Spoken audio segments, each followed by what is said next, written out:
Sa Ireland, isang nahatulang drug dealer ang nanonood habang unti-unting nililikwida ng pulis ang Bitcoin fortune na akala niya ituluyan ng nawala. Nabawi ng MGA, autoridad sa Ireland ang dagdag na 500 Bitcoin, MGA 30 milyong dolyar, kaugnay ni Clifton Collins, dealer na nakakulong ng ilang taon. Tinatag na ng Arkham ang MGA wallet ni Collins na may MGA 4,500 Bitcoin malapit sa 280 milyon sa presyo ngayon. Itinago ni Collins ang karamihan at nawala ang susi ng bahagi nito, pero taon-taong hinabol ng MGA investigador ang pera sa blockchain. Dahil pampubliko at permanente ang bawat transaksyon, hindi talaga nawala ang MGA coin, naghihintay lang na matrase at makumpiska. Paalala ito na sa chain, ang nakatago at ang nawala ay hindi pareho. Naalala ng ledger kahit gustuhin pang kalimutan ng may-ari.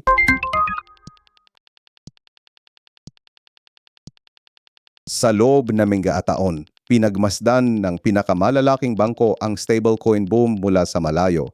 Na ngayon, diretsong pumasok ang isa, ang Standard Chartered, ang unang global systemically important bank na pinayagang ayaan ang malalaking institusyon na gumawa at tubos ng diretso ng USDC ng Circle. Sa simple, kaya nang gawing digital dollars ng seryosong institutional players ang ordinaryong dollars sa pamamagitan ng top-tier na global bank sa halip na crypto-native na kumpanya. Ang stablecoin tulad ng USDC ay token na laking katumbas ng $1 para sa mabilis na paggalaw ng pera sa crypto. Hanggang ngayon, ang pagtubos sa laki ay karamihan sa MGA kumpanyang para sa crypto, hindi sa kilalang bangko. Ang pagmasok ng systemic bank dito ay hudyat na lumilipat ang stablecoins mula gilid patungong gitna ng pananalapi.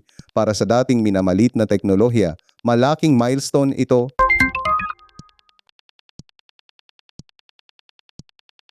Ang teknolohiyang naglilipat ng bilyong-bilyon sa crypto ay nag-iwan ng bakas patungo sa isang terrorist network.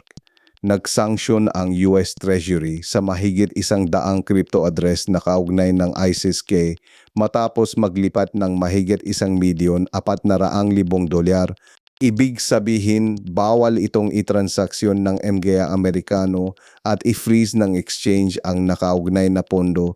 Ginamit ang MGA wallet para maglipat ng pera ng network gamit ang crypto para iwasan ng banking. Ngunit dahil permanente ang transaksyon sa chain, na-map ng MGA investigador ang buong network. Kayang magtago ng crypto pero kayang maglantad din ng ledger. Nagyon, bumaliktad ang transparency laban sa grupong tinatawag ng US na terorista. Mag-subscribe na